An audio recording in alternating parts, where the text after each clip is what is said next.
noite, igreja. Que a graça do Senhor Jesus Cristo esteja abençoando a cada um dos amados. E só lembrando que nós estamos em uma nova fase aqui em São Paulo. Hoje o nosso culto está sendo apenas com a família daqui, então sendo transmitido de maneira online. Então queremos ser o mais responsável possível e manter as diretrizes do cuidado, do respeito, aquilo que Deus nos orienta. Mas sempre em culto. Falamos desde o início da pandemia, afastados talvez fisicamente, mas no amor de Cristo, entendendo que a igreja, nós somos um só corpo, então não estamos separados. Queremos aproveitar essa uma hora e pouco, da melhor maneira possível, de maneira objetiva, adorando a Deus através de nossas vidas e os nossos louvores. Nós, só de maneira adiantando, continuamos no tema de união.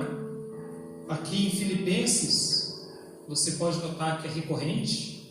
Então hoje mais uma vez voltaremos um pouco a esse tema. Mas antes vamos orar, vamos pedir as bênçãos, a orientação do nosso bom Deus, pois o culto é para Ele através do nosso Senhor Jesus Cristo. Santo Deus, aqui nós nos encontramos. Nós estamos aqui, ó Deus, com esse privilégio, esta responsabilidade de cultuar ao Senhor. Pedimos as tuas ricas bênçãos nesse momento no qual nosso país, nosso mundo vive. Sabemos que o Senhor está conosco sempre, não tem nos abençoado, não tem nos abandonado, mas as bênçãos do Senhor é recorrente. Cuide de cada coração que nesse momento, Deus, talvez está aflito, está o Deus contrito, mas sabemos que a consolação do nosso grande Deus e do amor de Jesus Cristo é possível sairmos dessas maneiras, dessas condições atuais. Ser com os ouvintes, ser com aqueles que nos acompanham, Deus, neste momento, ou que depois ouvirão esse culto. Mas queremos dizer que aqui nós estamos com um propósito de glorificar Cristo em todas as coisas. Obrigado mais uma vez pela oportunidade. Seja conosco. No nome do Senhor Jesus Cristo é que nós oramos e agradecemos. Amém. Teremos o hino Um Só Rebanho e depois Laços Benditos. Ambos os hinos falando de unidade, falando de comunhão nosso para com o nosso bom Deus.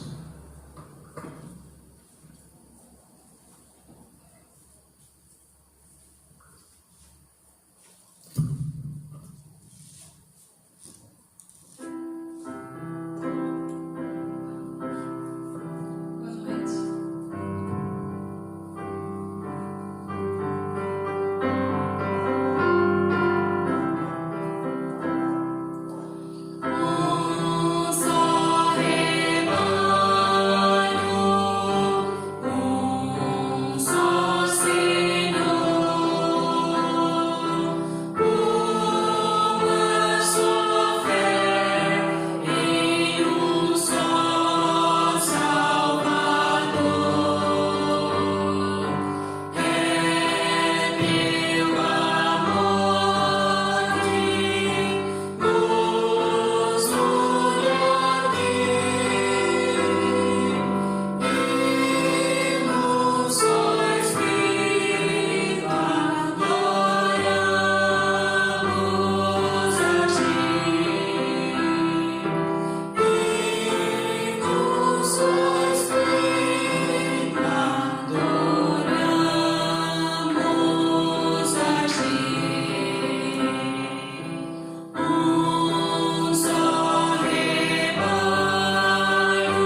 bem, agora teremos a leitura de Filipenses, onde a maior parte das mensagens, dos desafios, nós estamos cobrindo neste texto. E hoje, mais uma vez, a leitura do capítulo 2, do versículo 1 até o versículo 4. Aqui em minha Bíblia temos o título, do qual eu tenho dado outro, mas na Bíblia fala exortação ao amor fraternal e à humildade. Versos do 1 ao 4. Eu estou lendo neste momento.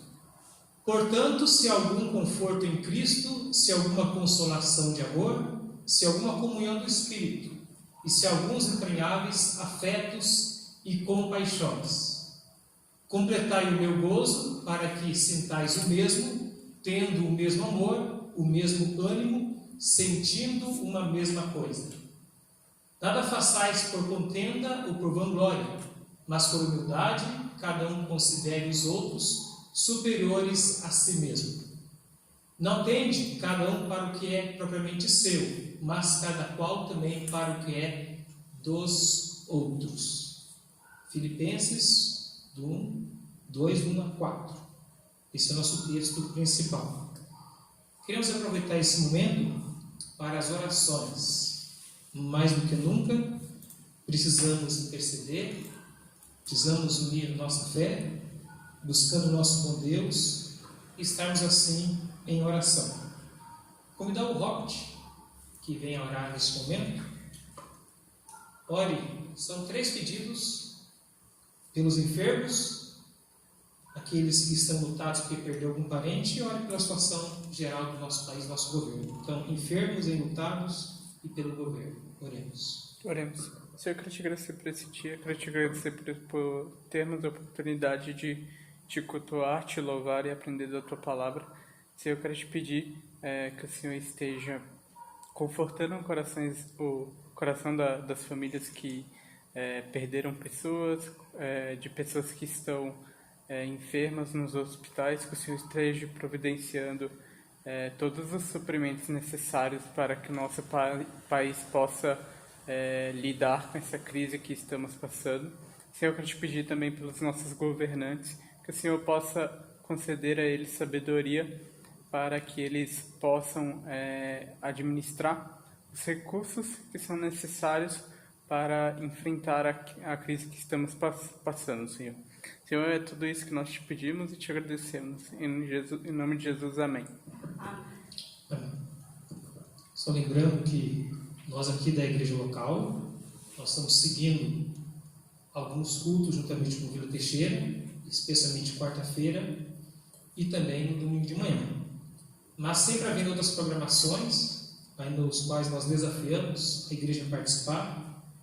Por exemplo, na sexta e no sábado, podemos ver os irmãos do Vila Teixeira com trabalho com as crianças. Então, às vezes tem histórias bíblicas, cânticos e alguns desafios. Então, nós temos essas atividades também. Assim como programas que envolvem mulheres, homens, jovens.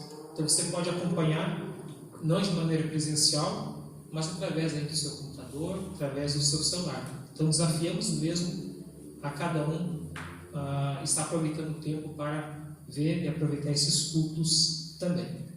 Orando pela igreja, orando pelos recursos, orando por aquelas visitas de restrições que ainda nós podemos fazer, mas tudo com muita sabedoria, tudo com muito cuidado. Então, é nosso papel estar vivendo com inteligência, aplicando de melhor maneira a nossa vida, aquilo que nós sabemos que deve ser feito. Então, ore por isso também. Pelos missionários, especialmente o irmão Ero, irmã Ana Paula, orando também pastor Roberto e irmã Lois. Quando temos notícias, nós passamos aí para os irmãos. Mas ore pela igreja, ore pelo crescimento, ore que nós possamos manter a nossa fé fervorosa em Deus, fazendo a nossa parte sempre, adorando a Deus e sendo aqui na terra luz e sal. Então aí são pedidos recorrentes que nós temos e às vezes compartilhamos individualmente algum pedido aí mais específicos. Temos, queridos, mais um cântico, O título é Bom Estarmos Aqui. É muito bom poder realizar esse culto mesmo com essa separação. Bom estarmos aqui.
Filipenses, capítulo 2.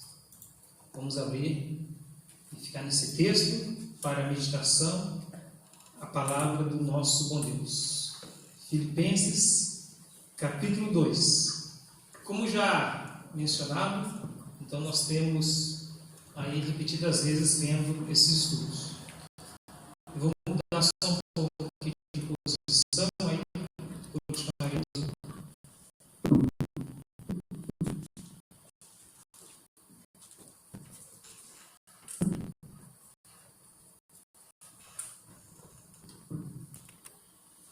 Filipenses, então, no capítulo 2.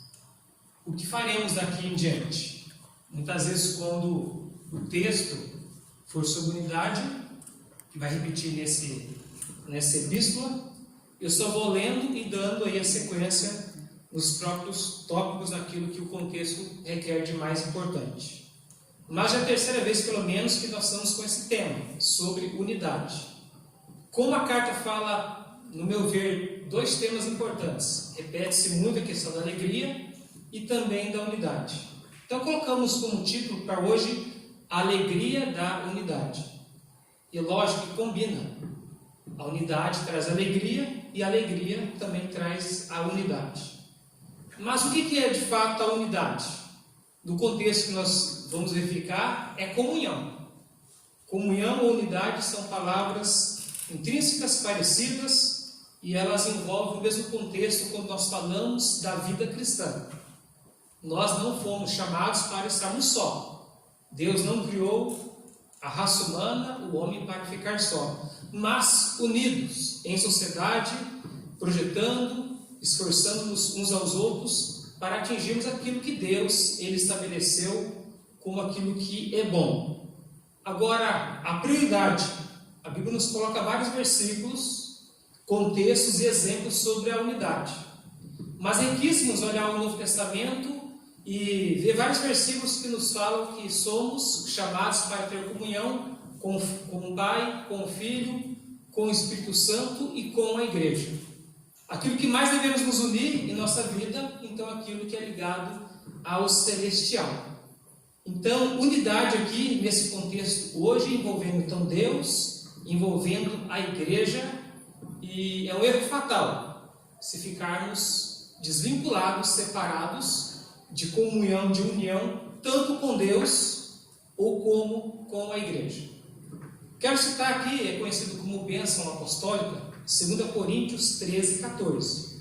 Então, eu já tenho aqui marcado, nos fala o seguinte: a graça do Senhor Jesus Cristo, o amor de Deus e a comunhão do Espírito Santo sejam com todos vocês. 2 Coríntios 13, 14, aqui o apóstolo Paulo registrando pela orientação de Deus. A parte final fala: sejam com todos vocês. Esse tema nosso, comunhão, união, envolve todos e a cada crente. Cada um tem que participar, se envolver nesse contexto. Então a nossa comunhão tem que ser constante com o nosso bom Deus. Mas quando eu falo comunhão com Deus ou com a Igreja, é algo que não pode ser separado. Porventura alguém venha pensar o seguinte: eu estou com comunhão com Deus, eu só não estou tendo uma boa comunhão com a minha igreja local. Ou alguém fala assim: até que eu estou indo bem na igreja, mas não estou indo tão bem com a minha comunhão com Deus. Alguns pensando, ou de alguma forma, como se fosse separar, pudesse colocar em duas prateleiras esse assunto. Mas não é. Estar em comunhão com Deus é estar em comunhão com a igreja. E quando nós estamos bem com a igreja, é lógico, devemos estar também indo bem com o nosso bom Deus. Então fala de crentes aqui incluído na comunhão com a sua igreja e com Deus. Ou seja, nunca pensar que podemos ou somos fortes sozinhos, distante, sem envolvimento real. Então é impossível essa realidade. Aqui já nos fala também da importância da igreja, da nossa comunidade, daquela parte que é chamada a Igreja do Senhor Jesus Cristo. Então o mesmo amor que nós falamos que nós temos para com Deus, o amor à igreja, e vice-versa. Então não pense de maneira diferente. Eu estou bem com Deus, só não vou bem, eu não estou em comunhão com os irmãos em Cristo Jesus. A intenção então dessa mensagem é duas. No mínimo, para que você venha valorizar a igreja, a unidade, defendê-la, está fomentando, ajudando nessa comunhão. E ter os princípios bíblicos que falam sobre esse assunto. Então, para valorizar a unidade, a comunhão, envolvendo então esse abraçar da igreja. Mas quais são os princípios que devem reger o nosso coração e a nossa mente? Aqui em Filipenses toca nesse assunto. É lógico que é um assunto que percorre todas as escrituras. Antigo e Novo Testamento fala do povo de Deus nessa comunhão tão preciosa e tão necessária. Mas olha, quando nós olhamos esses 4 versículos, e quando nós chegamos no versículo 3 e 4, nos fala de maneira geral que só é possível comunhão verdadeira quando cada crente, ele entrega algo de si, ou quando ele faz algumas escolhas de renúncia. E por que isso? Se nós queremos ter comunhão pensando apenas em nós mesmos, firmar nossos valores, nossos direitos, aquilo que nós gostamos, e nós ficarmos assim com esse pensamento fixo, não tem como desenvolver a unidade ou comunhão verdadeira. Nessa comunhão, nós pensamos no que é melhor para Deus, usando nossas vidas e pensando na igreja. Então a comunhão, a unidade, é pensando no próximo. É um resumo aqui geral do versículo 1, 2, 3 e 4. Não da mensagem que foi em Filipenses, no finalzinho do capítulo 1, a comunhão, a unidade, ela nos dava muita força para pregar o Evangelho. Nós verificamos força de resistir tentações, provações e assim por diante. Lá no capítulo final do capítulo 1 fala sobre isso, o que nós podemos ganhar com essa unidade. Agora aqui quais são os passos. Hoje verificaremos os passos de buscar ou manter essa unidade. Sabemos que Deus projetou unidade, é Ele que nos mantém unidos, mas aqui nos fala da importância do nosso papel de humildade, de depender uns dos outros e ficar firme em Deus. O primeiro passo para manter a comunhão e a unidade, no versículo 2, nos fala da seguinte forma: o primeiro passo para manter essa unidade é buscá-la, ou viver nela. O apóstolo Paulo fala assim: completai a minha alegria, de modo que pensais a mesma coisa. O primeiro passo aqui para hoje é pensar na mesma coisa, ou ter o mesmo pensamento. Mas como pensar na mesma coisa? Como fazer isso na prática? Mesmo que nós não compreendemos de maneira inicial, a Bíblia relata a importância desse tema. Várias vezes você vai encontrar esse pensamento, esse termo: pense numa mesma coisa. E é lógico que aqui o contexto, como que nós podemos pensar uma mesma coisa? Não é o sentido de sermos como um xerox, uma cópia perfeita, não é, de uma página de um livro, e o que está num livro está no outro, uma folha está em outra. Não é pensarmos como um programa de computador que se repete. Aqui tem que ter outro sentido. Pensar a mesma coisa é pensar em algo que seja comum. E o que é comum? O que nós devemos ter em comum como alvo? Nós sabemos que é a pessoa de Cristo. Então, resumidamente, pensar uma mesma coisa é buscar ter o pensamento e os desejos do Senhor Jesus Cristo sendo a direção do nosso ser. A Bíblia nos coloca que Cristo é o nosso cabeça. Cristo é o cabeça da igreja. Então, Ele como orientador, Ele como nosso Salvador e Senhor. E aí, quando todos nós, mesmo que somos seres individuais, nós pensamos na pessoa de Jesus Cristo e queremos agradá-lo em todas as coisas, então nós teremos isso em comum. Mesmo com a diversidade, talvez de gosto, talvez daquilo que mais nos agrada, mas quando nós pensamos em agradar a Cristo, nós vamos ceder em muitos assuntos para ter Ele como nosso referencial. É aquele que nós mais buscamos, ou devemos buscar. Então, pensar a mesma coisa é sempre estar pensando na pessoa maravilhosa do Senhor Jesus Cristo. Então, todas as atitudes no cotidiano, quando na igreja ou fora da igreja, se eu de fato penso como posso agradar a Deus, qual o alvo de Deus na minha vida, então o referencial é Jesus Cristo. Então é como se nós, em localidades diferentes, tendo profissões, famílias diferentes, espalhados por todo o mundo, mas se nós somos igreja de Cristo, um pensamento sempre recorrente: eu preciso agradar a Jesus Cristo, eu preciso agradar ao meu Deus, aquele que de fato é o meu cabeça. E se Cristo então nos orienta, nos coordena, Ele vai usar nossos dons, nossos talentos, o que nós somos, direcionando para a sua obra. Então é inteiramente de Cristo. Interessante que as Escrituras nos chama, nos conclama a ter a mente de Cristo, a ter os propósitos e pensamentos do Senhor Jesus. Então entendo quando Paulo fala pensar na mesma coisa, qual atitude que eu devo ter para me espelhar na pessoa de Jesus Cristo. Tanto que 1 Coríntios, capítulo 2, 1 Coríntios 2,16, fala assim: pois quem conheceu a mente do Senhor? Aqui é um desafio, não é? Como se fosse uma pergunta e um desafio.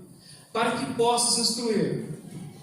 Diz o versículo: nós, porém, temos a mente de Cristo. Então, se nós temos a mente de Cristo, se nós valorizamos aquilo que Cristo valoriza, então a maioria dos nossos pensamentos, atitudes, elas serão parecidas.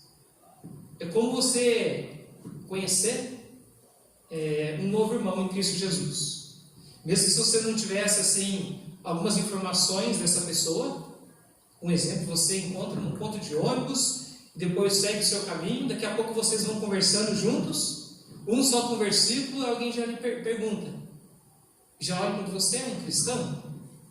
Quantas vezes isso acontece? A pessoa, sim, eu sou. O outro fala: eu percebi alguma coisa diferente na sua vida. E dali em diante já tem aquela unidade.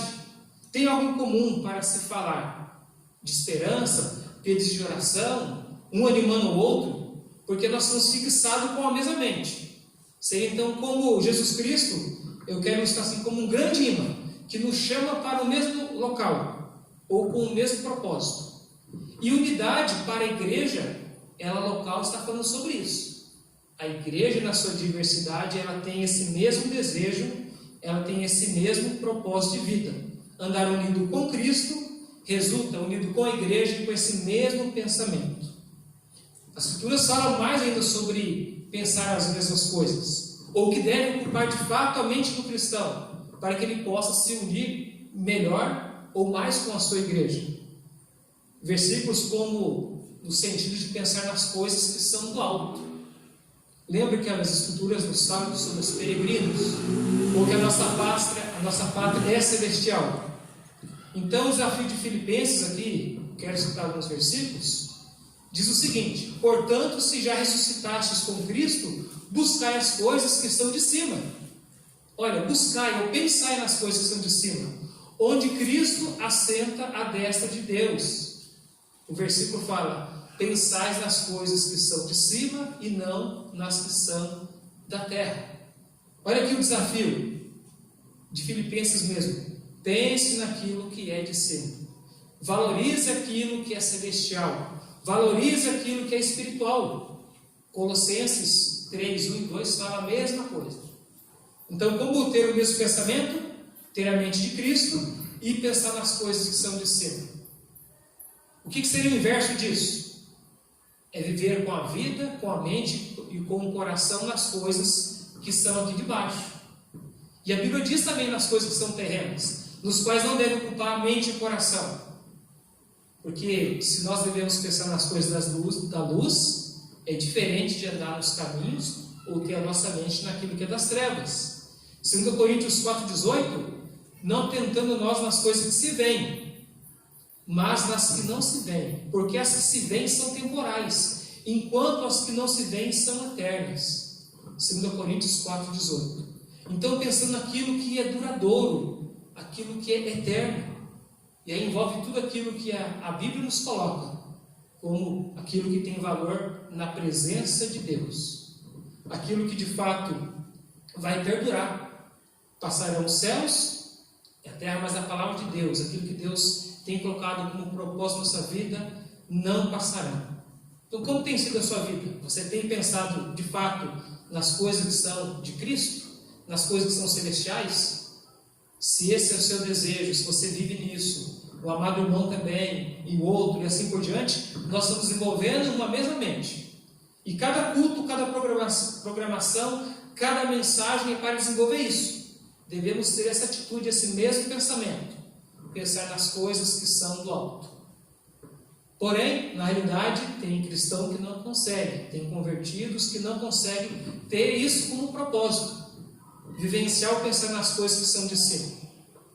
Muitas vezes na Bíblia coloca o crente carnal, ou alguns colocam o crente que é menino, aquele que não é maduro, que tem a dificuldade de pensar nas coisas do alto, de ter o mesmo pensamento de um crente maduro, porque às vezes o seu coração está sendo invadido, a sua mente, por coisas que não procedem do agrado de Deus.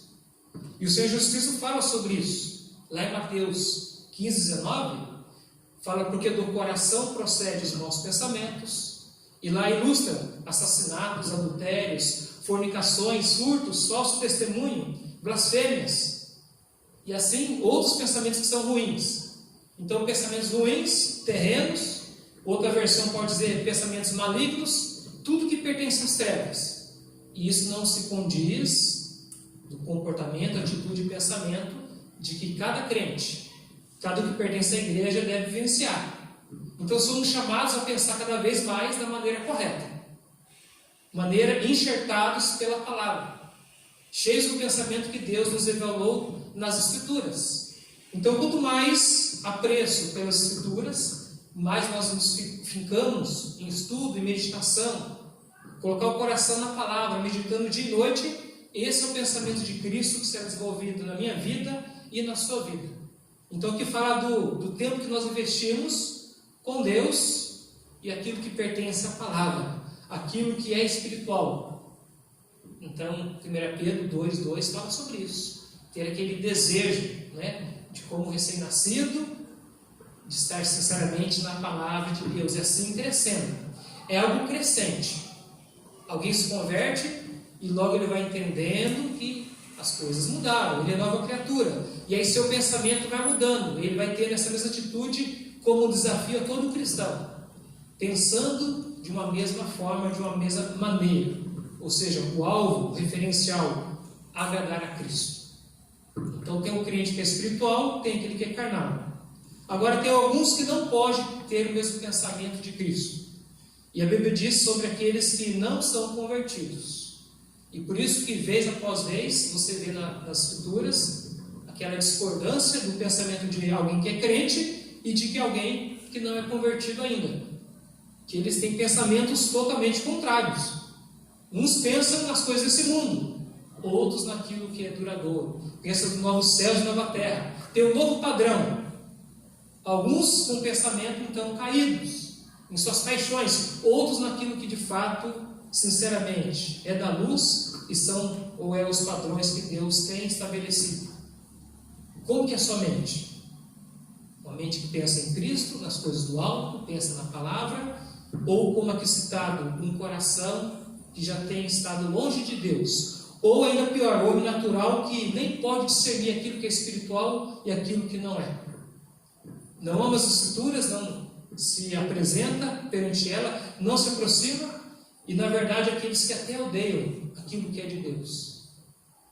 Às vezes chegam até nós algumas informações de pessoas que lutam literalmente contra aquilo que é de Deus. Existem pessoas que têm um prazer de tentar ofender tudo aquilo que é ligado à santidade, à pureza, ou tudo aquilo que é de princípio bíblico. Então esse que tem esse pensamento, o homem natural, de fato não tem como ele ter essa unidade. E aí vem aquele desafio e um cuidado para o cristão. Cuidado naquilo que molda ou muda de fato a sua mente. Então nossos pensamentos são diferentes da grande maioria. E a nossa atitude então vai ser diferente da grande maioria. A Bíblia nos diz o seguinte: o homem natural, o que pertence a esse mundo, a sua mente é conformada aos padrões terrenos. 1 Coríntios, capítulo 1, versículo 20. E lá em 1 Coríntios 2, 14, fala que as coisas do Espírito de Deus lhes parecem loucura. Você já encontrou alguém que, quando está ouvindo alguma notícia ligada à Bíblia, uma história, uma ilustração, ele fala: isso eu não aceito. Isso que você leu da Bíblia, essa atitude, eu não aceito. Ou eu não acredito nas Escrituras. Esses que pensam assim, que não têm Espírito Santo, que não são guiados por Deus, eles não podem ter essa mesma mente que nós estamos falando aqui de Cristo. Então tem aqueles que amam aquilo que pertence a Deus, e do outro lado tem aqueles que odeiam tudo aquilo que é ligado às coisas de Deus. Aí o cristão ele vai ter a moderação de tentar semear, de buscar aqueles que estão longe, estão distantes de Cristo, mas nunca de procurar ter a mesma vivência daqueles que não conhecem a Deus. Então aqui em Filipenses eu entendo, quando fala assim, olha, Paulo fala, completa a minha alegria, penseis uma mesma coisa. Pensar como Cristo pensa, através das Escrituras. E isso muda a atitude e muda nossas ações. Ainda Paulo falando sobre essa alegria dessa unidade, porque ele fala, completa a minha alegria, ele fala que devemos ter o mesmo amor. Na minha versão fala, tenhais o mesmo amor. Esses aspectos que nós vamos ver, versículo 2, 3 e 4, são interligados um ao outro. Mas fala que devemos que ter o mesmo amor. Ou algumas versões, o mesmo amor do Pai, dependendo da versão que você tem.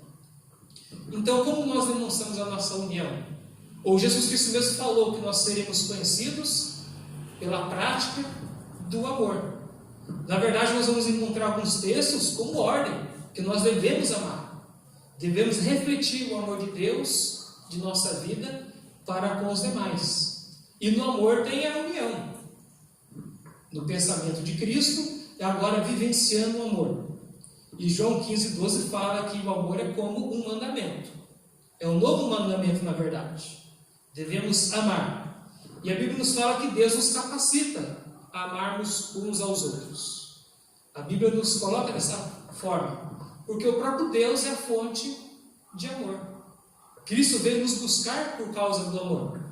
Todos nós sabemos que o Evangelho de João, capítulo 3, fala desse amor tão grande de Deus para conosco, que chegou ao ponto de dar seu próprio Filho em nosso lugar.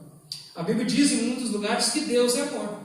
Então, como nós temos essa mesma mente de Cristo, nós vivenciamos nesse mesmo amor, então nós temos essa verdadeira unidade.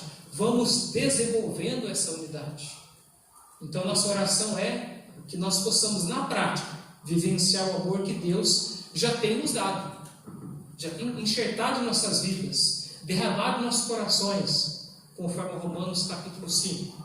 Então, somos objetos do amor de Deus e agora devemos refletir esse amor, não guardando para nós mesmos, porque o amor verdadeiro ele sempre vai envolver a outros e não somente a si próprio. Muitas vezes nós somos desafiados a de fato amar. Você já pensou em algumas pessoas, com suas atitudes, que pessoas em vez de amá-la, faz afastar? Você já viu pessoas difíceis de ser amadas? No nosso contexto, não no de Deus, porque Deus ama a todos, pois Ele é amor. Então sempre tem aqueles que talvez a atitude é um pouco mais difícil. Dentro de uma igreja vai ter pessoas com as suas características, com a sua personalidade, talvez um pouco mais difícil de serem amadas. Mas até esses que estão na igreja parecem serem trabalhados. Ou pessoas que talvez não são tão amáveis estão no nosso caminho para que nós de fato venhamos a desenvolver o amor verdadeiro. Então o amor de Deus em nossas vidas vai sendo refletido para aqueles que nós gostamos, para aqueles que têm as mesmas aptidões do que nós temos, mas até aqueles que talvez têm atitudes que nós não gostamos. A Bíblia nos fala para amá-los e desenvolver e preservar a unidade. E no contexto da igreja isso também é real. Então amando até aqueles que talvez não são tão amáveis. Mas perguntando ainda, verificando esses talvez que não são tão amáveis, mas pense também na possibilidade das nossas próprias atitudes, que talvez em alguma área, em algum momento, você também não foi tão amável assim. Como somos seres humanos e falhos, às vezes em algumas áreas de nossas vidas, aqui nos fala de amar uns aos outros, mas talvez você também, alguém que por alguma atitude não é tão amável assim. Então nossa oração ela é dupla, em certo sentido. Senhor, me ajude a amar aqueles que não são tão amáveis, mas pensando, e se for eu, aquele que talvez que não tem tido essa atitude tão talvez bondosa, de compaixão, às vezes nos colocamos em situações que outros estão orando por nós, para que eles venham nos amar também. Então pense nisso, a possibilidade de você talvez não ser tão amável no momento. Mas aqui o texto fala, versículo 2, tenhais um mesmo amor. E amor na Escritura sempre lembra sacrifício e lembra a entrega. Além de termos o mesmo pensamento, que é o de Cristo, além de termos o amor de Deus, aqui nos fala no versículo 2, sejais unidos de alma. Sejais unidos de alma. Temos essa expressão aqui na versão corrigida. Então, buscando a unidade do pensamento, no amor e na nossa alma. Parece que Paulo aqui vai nos ensinando a ter nossos intelectos, emoções e vontade em comunhão com Deus e em comunhão com a igreja. Mas toda vez que a Bíblia fala assim, unidade de alma, uma outra expressão no Antigo Testamento fala, e levantou-se como um só homem, ou tiveram a mesma atitude.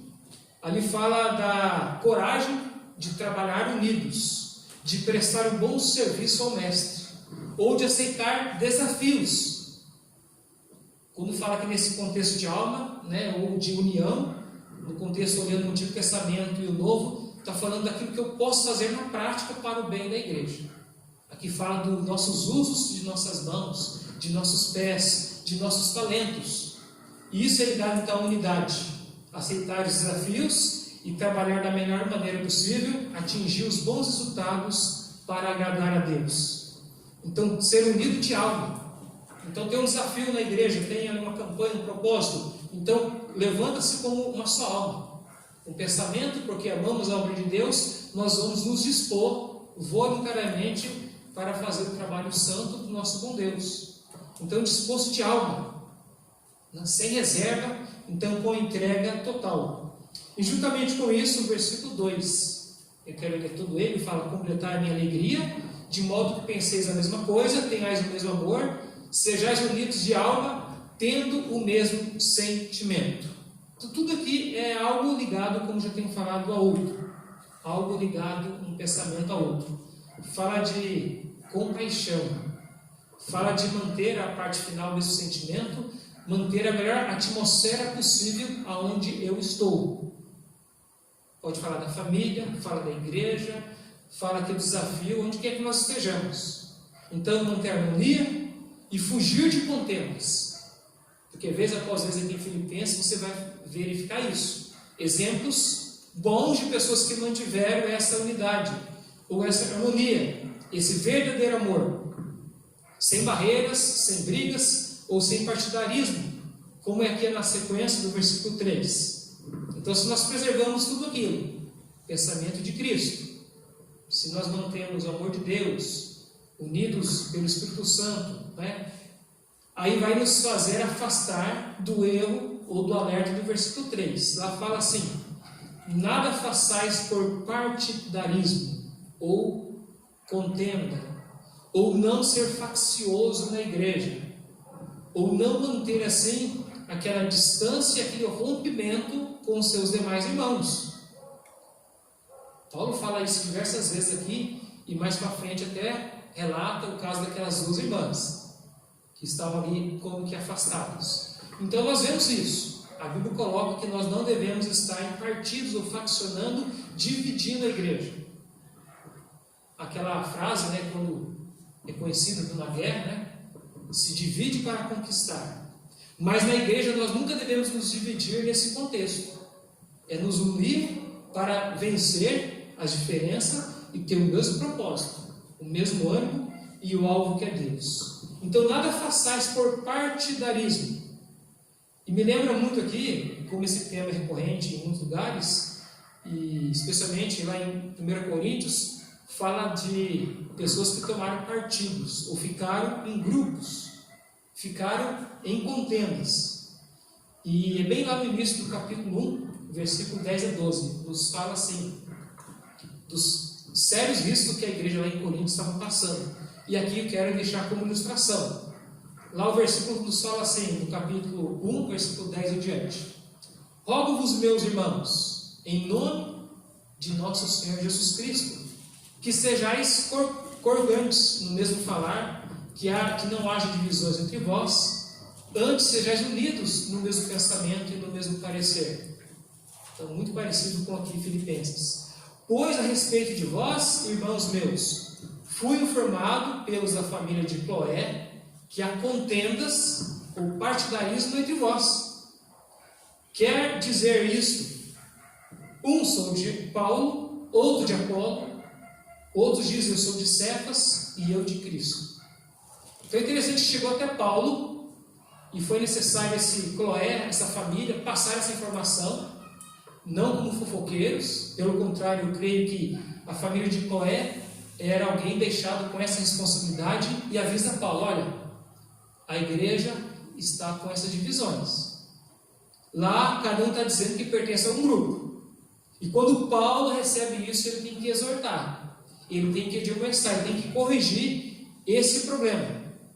Agora, interessante que esses nomes aqui colocados, são nomes dignos de referência. Um fala, eu sou de Paulo, o outro, eu sou de Apolo, eu sou de Cefas, que aqui é Pedro, e eu de Cristo.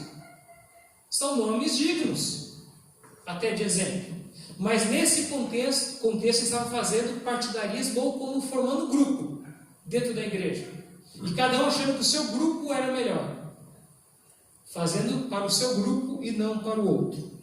E aqui eu achei uma ilustração importante, eu acho interessante, que eu quero compartilhar. O que seria, de uma forma prática, entender o grupo de Paulo, de Apolo, de Cefas ou até de Cristo? Então alguém ilustrou assim: Como Paulo era o pioneiro, ele foi o que organizou a igreja, aqueles que tomavam partido ou falavam, eu me espelho em Paulo, eu sou da turma do apóstolo Paulo. Ele estava dizendo assim, eu sou do grupo dos mais antigos aqui da igreja. Que é bom isso. Mas tem aquele lado que não é tão bom. Quantas vezes numa igreja existe aquele grupo chamado de fundadores da igreja? E por ter tido muito tempo, talvez pioneiros na igreja, estão desde lá do início. Às vezes alguns crescem na sua mente e no seu coração que eles têm maiores privilégios dos que vão chegando depois. Às vezes se acham seletos, pessoas honradas ou querem honrarias para si mesmo. E sempre vão colocar como argumento, mas eu estou aqui desde o início. Então minha vontade tem que ser feita pelo tempo que eu estou, pelos mais investimentos que eu já fiz. Agora veja, a Bíblia coloca, ou nós sabemos, que a memória do trabalho dos pioneiros nunca deve ser apagada, deve ser de fato honradas.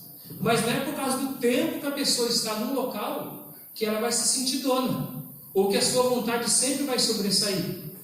Porque imagina uma pessoa dessa com muito tempo, se ela não está mantendo, como nós falamos, não está mantendo o pensamento de Cristo. E em alguma opinião, numa assembleia, numa decisão, só porque está mais tempo, ela vai fazer de tudo para que a sua vontade seja feita, mesmo que ela não esteja naquele momento sendo orientada por Deus, pelas Escrituras. Então não é o tempo que mostra que uma pessoa tem ou não tem razão. Então, pelo contrário. Então talvez alguns estavam dizendo aqui, lá em Corinto, eu sou desde a época do apóstolo Paulo. Ele me ganhou para Cristo. Então eu tenho mais importância. A minha palavra, o meu voto é mais importante. Talvez alguns com esse tipo de pensamento. O pensamento nesse sentido. Porque ele é crente há muito tempo. E se ele é um crente há muito tempo, ele está com a razão. Ele tem o direito de interferir ou de maneira arbitrária, mandar na igreja. Sabemos que não é dessa forma. Pelo contrário, quanto mais tempo, nós vamos desenvolvendo mais sensibilidade e pensar na causa de Cristo. Mas muitos pensam diferente. Então, alguns pensando, eu sou de Paulo, dos mais antigos. Outros, talvez, pensando, eu sou do grupo de Apolo. Aqui Apolo, colocando ele como uma pessoa eloquente. Então você vai encontrar isso no livro de Atos e algumas referências assim. Talvez são aqueles que pensam, olha, eu tenho mais capacitação. Eu sou mais intelectual do que aquele outro. Ou eu sou mais estudado. Por isso minha opinião vai prevalecer. Porque eu tenho títulos. E aí vai colocando talvez o seu currículo na frente daquilo que é espiritual. É lógico que nós sempre vamos incentivar a busca do conhecimento. E anda junto, espiritual e intelectual. Mas não é só pelo saber de informações ou de títulos. A Bíblia coloca a prioridade da piedade, do fervor, da oração e do serviço. Então ninguém pode pegar e falar, olha, o meu currículo é melhor, então eu preciso preencher essa vaga, ou eu estou na frente, porque eu me sinto mais graduado. Lembra que saber mais nem sempre é ser mais ou ser melhor. A Bíblia coloca sempre aquela diferença de conhecimento, inteligência ou sabedoria. E a sabedoria pode vir de uma pessoa que não tem tantos estudos, ou que não tem um currículo, não tem tanta capacitação assim secular. Mas como tem convivência com Deus, então a sua opinião é tão válida ou mais válida do que de outros que têm conhecimento na mente, mas não no coração. E alguns se orgulham do currículo que têm. A Bíblia nos coloca, até em Romanos 12, 13, eu quero fazer essa aplicação, ler primeiro, né? Porque pela graça que me é dada, digo a cada um de vós, que não saiba mais do que convém, mas que saiba com temperança conforme a medida da fé que Deus repartiu a cada um.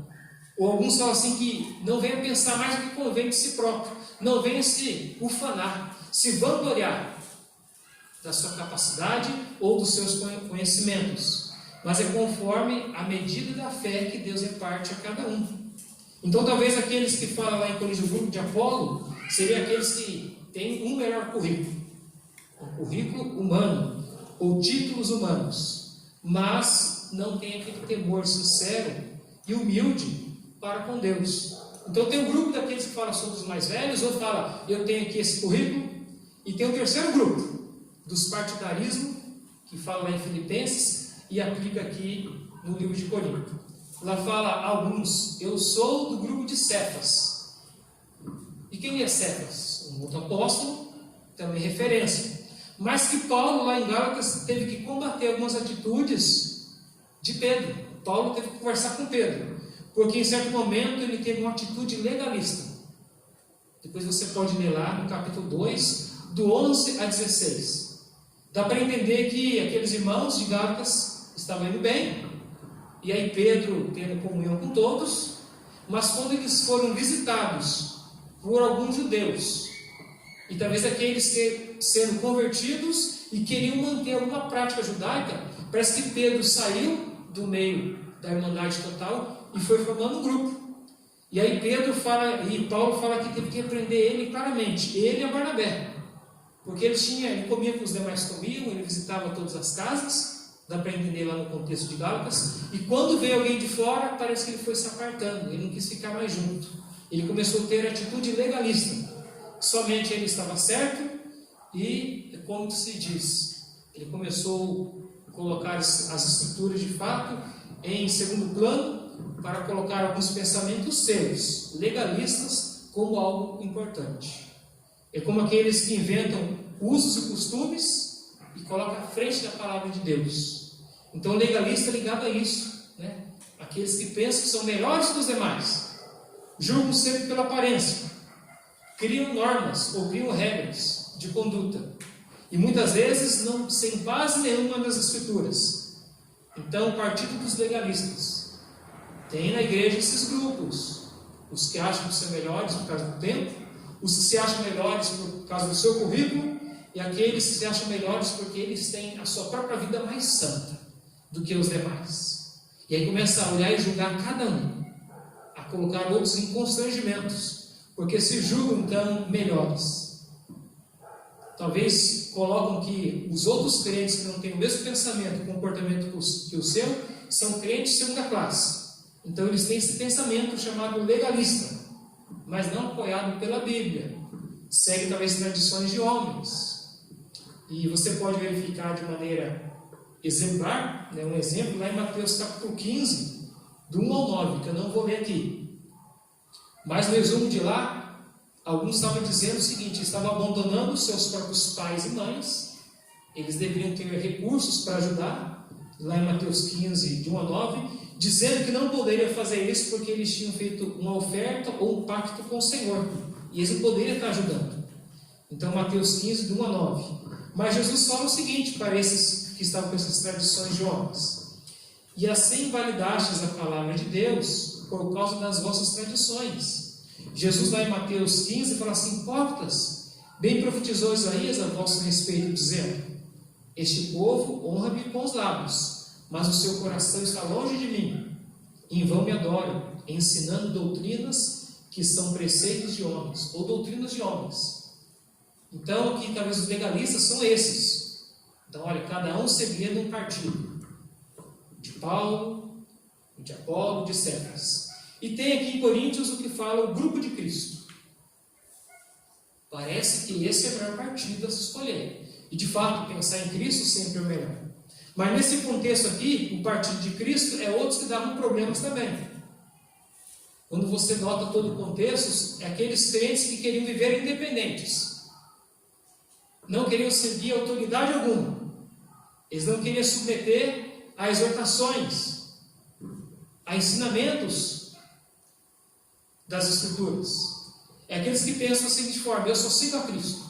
Ninguém vem me corrigir, ninguém vem fazer minha cabeça. Eu só sigo a Cristo. O meu pastor somente é Jesus Cristo. Então o direcionamento dele é direcionado pelo seu próprio coração. Ele fala até: o meu único líder o meu bom pastor é Jesus Cristo. Mas esquece de versículos que Deus nos coloca, que Deus sempre vai colocar homens e mulheres em nossas vidas para ser bênçãos, para ser exemplos. Em Romanos 13, que até fala de governo, mas eu quero fazer comparação com uma autoridade na igreja, fala assim: todo homem esteja sujeito às autoridades superiores, porque não há autoridade que não proceda de Deus, e as autoridades que existem foram por ele instituídas. Deus coloca autoridade sempre, tanto dos governos, como na igreja, como no lar.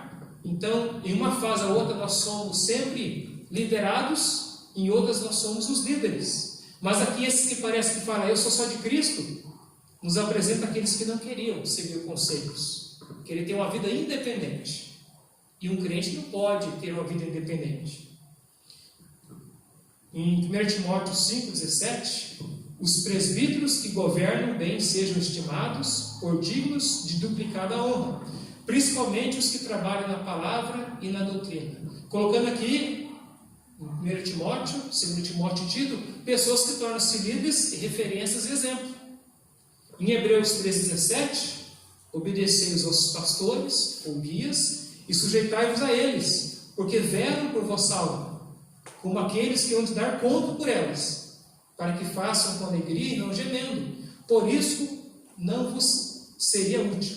Então, aqueles que falam sobre Cristo parecem com esse grupo, no sentido que eles querem viver independentes, conforme algum sentimento que eles dão ou têm apenas no seu coração.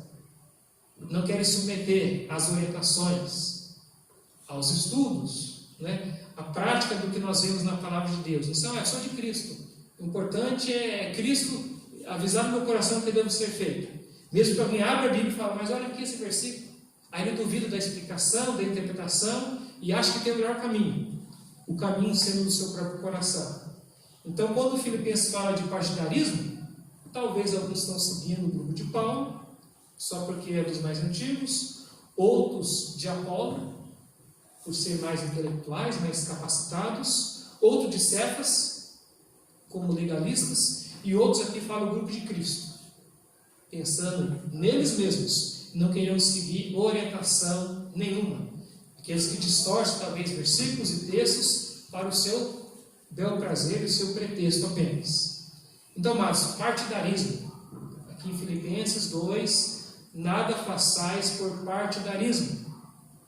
Partidarismo é partir a igreja, no sentido de que está quebrando a unidade e a comunhão. Então nós devemos ter essa mesma mente de Cristo, o mesmo amor de Cristo, o mesmo sentimento, o mesmo pensamento. E aí o texto continua: nada façais aqui em Filipenses por partidarismo ou vanglória. Então vanglória é ligado a egoísmo, a pensar em si mesmo. E lá no início da mensagem, colocamos o título, alegria da unidade ou alegria da comunhão. E como manter isso? Foi colocado que é da maneira altruísta, é entregar direitos. E aqui no versículo 3 e 4 vai terminar resumindo isso. Nada façais por partidarismo ou por vanglória, mas por humildade, considerando cada um ou os outros superiores a si mesmo. Aqui fala da humildade de ceder para manter a harmonia e o amor cristão. Mas são aqueles, ou existem aqueles que são cheios de vanglórias, de si mesmo, de orgulho. E biblicamente, vez após vez, o orgulho destrói. Ou aquele que se exalta, se destrói. Agora o que é humilde, ele será levantado pelo próprio Deus. Então o orgulho destrói e a humildade constrói. A humildade, a verdadeira humildade, atitude no qual Cristo nos convida a ver o seu grande exemplo. Então a palavra humildade, ou o termo humildade, é bem apreciado nas Escrituras.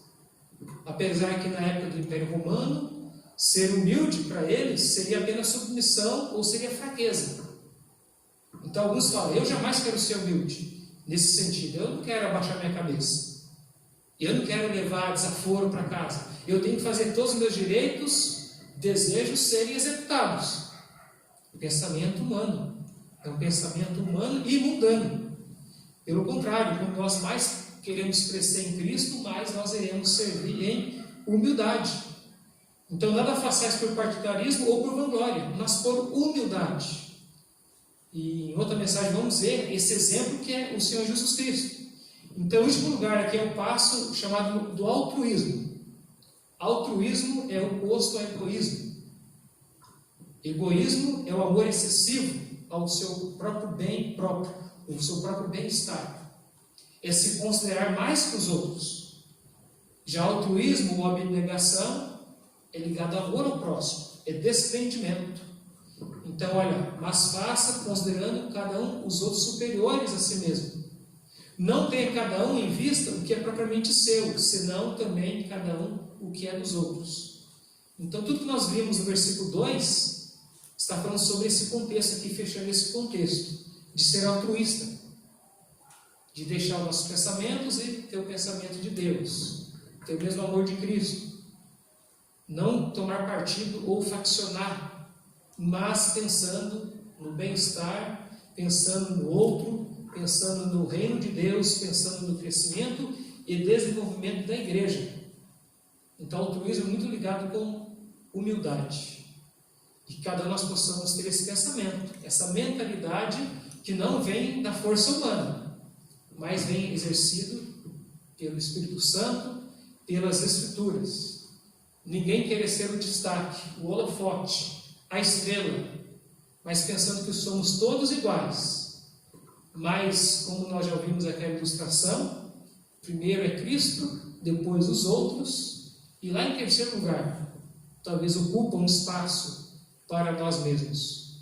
Então, na visão de Deus, a unidade, a comunhão vem quando nós temos esse pensamento altruísta. E ser humilde altruísta não é ser inferior, é tratar o outro com dignidade, tratar o outro como pessoas valiosas, assim como Cristo o valorizou. Aqui a versão minha fala, mas com humildade, considerando. A palavra considerar é dar atenção especial, considerando ou valorizando. Poderíamos traduzir assim, nada façais por partidarismo ou vanglória, mas por humildade. E no lugar de considerando é valorizando. Cada um os outros superiores a si mesmo. É dando valor ao outro, mais do que a nós mesmos. Então isso é importante. E quero finalizar com um exemplo de alguém que não foi altruísta nas Escrituras. Que ele pensou mais nele mesmo. Pensou, agora eu vou me dar bem. Querendo aproveitar de uma oportunidade. Eu penso aqui no exemplo de Ló e Abraão. Vocês conhecem algumas histórias de Ló e Abraão? Gênesis 12 em diante fala sobre isso. Ló tinha todos os motivos do mundo para valorizar o seu tio Abraão. Ló, em certo sentido, ele foi cuidado ou foi criado como filho de Abraão. E o que fazer pelo pai? Mas lá em Gênesis capítulo 12 acontece o seguinte: eles começam a prosperar. Lá em Gênesis 12, depois você pode ler. E versículo do capítulo 13 também. Diz que a terra não podia nem sustentá-los, porque ambos tinham agora muito gado e muitos pastores. Aí chega Abraão e fala assim: disse Abraão a Ló, não haja contenda, ou partidarismo, lembra? Não haja contenda entre mim e ti. O tio falando para o sobrinho. E entre meus pastores e os teus pastores, porque somos parentes chegados.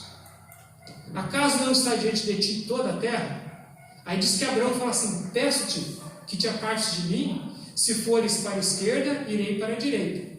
Se fores para a direita, irei para a esquerda. Aqui não é para eles ficarem assentido aqui, longe do outro, sem se ver. Por causa do rebanho, da riqueza, cada um tinha que ter a terra que comportasse a alimentação e a prosperidade. E diz que Abraão deu essa deixa. E diz no contexto que levantou Ló os olhos e viu toda a campina do Jordão, que era toda bem regada. E aí nos olhos dele ele falou: puxa, essa terra aqui é melhor. Ela é regada, parece que era frutífera e era próspera. Porém está dizendo ali que era região conhecida como a região de Sodoma e Gomorra. E Ló pensou em quê? Nele próprio. Não pensou no tio que havia cuidado e protegido ele durante uma boa parte da sua vida. E aí diz a Bíblia ainda que o contexto daquela local, que fisicamente era até melhor, mas era a região de Sodoma e Gomorra, aquelas pessoas eram más perante os olhos do Senhor. Era do conhecimento ali. Mas Ló fez qual escolha? Ele falou, para lá que eu vou. Ele foi orientado pelo seu próprio pensamento, querendo se dar bem. O que cativou ele foi os seus olhos. E a Bíblia diz, cuidado com as concupiscências da carne, dos olhos e a soberba da vida. Então ele escolheu pelo olho humano. E o que acontece? Sabemos depois do juízo de Deus sobre aquela região. Então ele buscou seus próprios interesses. Ele não foi altruísta. Ele foi cego e duro de coração. Ele seguiu então apenas o olhar. Muito bem, depois diz a Bíblia no capítulo 14 que aonde Ló estava, teve guerras. E ele ficou como que preso ou prisioneiro. Então qual foi a atitude de Abraão depois? Não é? Como que Abraão reagiu a isso? Ao seu sobrinho, que de alguma forma, em algum momento, demonstrou maior ou maior ingratidão. Diz que quando Abraão ficou sabendo que o seu sobrinho estava preso, ou seria morto, ou seria escravizado, diz a Bíblia que ele arriscou tudo o que tinha. Chamou da sua própria casa alguns e foi atrás. Resgatou e libertou Ló. Ele respondeu de maneira altruísta a Abraão. Porque depois do que ele tinha, arriscando a sua própria vida, ele investiu e foi buscar o seu sobrinho. Então ele teve a atitude que agradou a Deus. Ele teve essa atitude aqui, ó. Não tenha cada um em vista o que é propriamente seu. Ló pensou no seu. E Abraão não pensou dessa forma. Depois Ló é resgatado. E Abraão ele não fica sem recompensa. Porque todos que têm o mesmo pensamento, o amor, unidade de alma, o mesmo sentimento, e não procura o que é propriamente seu, mas com humildade faz o que agrada a Deus, ele terá recompensa. E lá no capítulo 14, depois que Abraão vai e tem aquela luta, ele se arrisca e cuida da vida do seu sobrinho e traz de volta, porque ele saiu para aquela guerra. Quando ele volta, ele tem aquele encontro impressionante com Melquisedeque. E aí ele é abençoado ricamente, com grandes promessas. Só quero pensar assim, se Abraão não tivesse essa atitude de buscar o bem-estar do seu sobrinho, talvez ele não tinha encontrado com Melquisedeque. E lá em Gênesis 14 diz que ele foi grandemente abençoado. E Melquisedeque refere-se novamente em Hebreus. Então ele teve essa atitude altruísta, de entregar. Mas quanto mais ele entregou, mais ele recebeu. Mais bem-aventurado é dar do que receber. Então Abraão mostrou aqui uma atitude correta. Por isso que Abraão é um homem abençoado com essas atitudes do qual Deus foi moldando o seu caráter e a sua vida. Mas a igreja, e você que é cristão, você tem um pensamento correto? Você tem um amor? Você é unido de alma com a sua igreja? Você tem o mesmo sentimento? Você foge do partidarismo? Você foge da vanglória? Você mantém humildade e considera outros como pessoas preciosas? Como que você responde a uma ingratidão, a uma ferida? Você pode responder com Abraão, ser mais abençoado, ou pode ter ficado como Ló, que procurou o seu próprio caminho e não teve ali um contexto correto. Então, quais são os seus interesses? Cristo, a sua igreja e seu reino? Então, o tema de hoje foi unidade, foi comunhão. Isso aplicando em todas as áreas das nossas vidas. Então, tenha interesse pelos outros, as necessidades alheias. Seja feliz por servir. Seja feliz por ficar longe de conflitos, mas manter a unidade e um bom coração nas coisas que pertencem a Deus. Então, quão bom e quão suave é que os irmãos vivam em união. Salmo 133 fala sobre esse contexto. Que possamos viver nessa verdade e com essa referência em Jesus Cristo, a humildade e amor ao próximo. Vamos orar nesse momento? Santo Deus, obrigado pela Tua palavra, obrigado porque ela nos exorta a pensar nas coisas celestiais e não nas terrenas. Nos ajude a ser moldados naquele caminho que é o pensamento de Cristo. E assim como Ele mesmo se entregou inteiramente por nós, pensou não na sua glória, não pensou, Deus, mas esvaziou-se. É um tema futuro da mensagem. Entregou-se totalmente. E depois teve um nome excelso sobre todos os outros nomes. Nos ajude, ó Deus, a andar nesse caminho da humildade, buscando de fato o interesse daquilo que pertence ao Teu reino e à Tua justiça. Nos perdoe e nos capacite, ó Deus, a amar mais, a pensar nas Escrituras muito mais, a ter, ó Deus, compaixão e a valorizar aquilo que o Senhor tem colocado, que é a Tua amada igreja. Nos ajude a viver unidade, união, comunhão, a empreender nossos tempos, nosso tempo, nossos dons, talentos, sempre para a Tua obra. E aqueles que são de Cristo pensam nas coisas que são do alto. E nós aguardamos sempre nosso pensamento fixado no retorno do nosso amado Salvador e Senhor Jesus Cristo, no qual nós oramos e nós agradecemos. Amém. Vamos ter, nesse momento, mais uma parte do hino.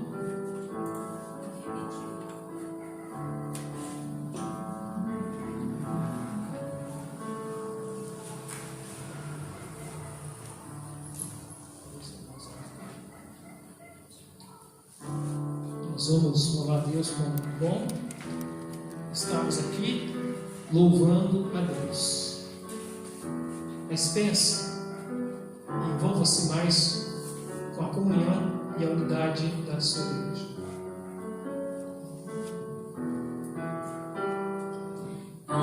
Estamos aqui louvando a Deus, podendo exaltar seu santo nome, tempo para isso, tempo para louvarmos a Deus, num só amor, num só Espírito. Tempo para isso, tempo para louvarmos a Deus, num só amor, num só Espírito. Bom estamos aqui louvando a Deus,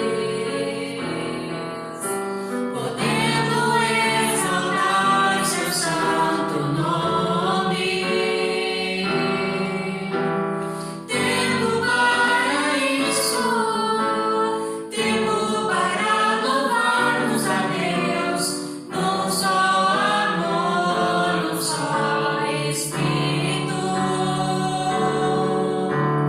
Tempo para isso, tempo para louvarmos a Deus, num só amor, num só Espírito. Deus venha nos abençoar e que essa união nunca falte para nós.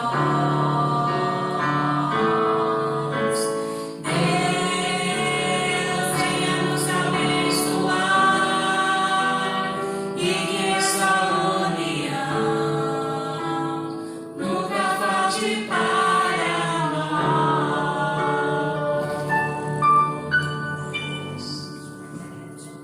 Bênção da união, para sermos bênção em toda ocasião. Deus abençoe. Assim terminamos este culto. Até a próxima oportunidade em Cristo Jesus.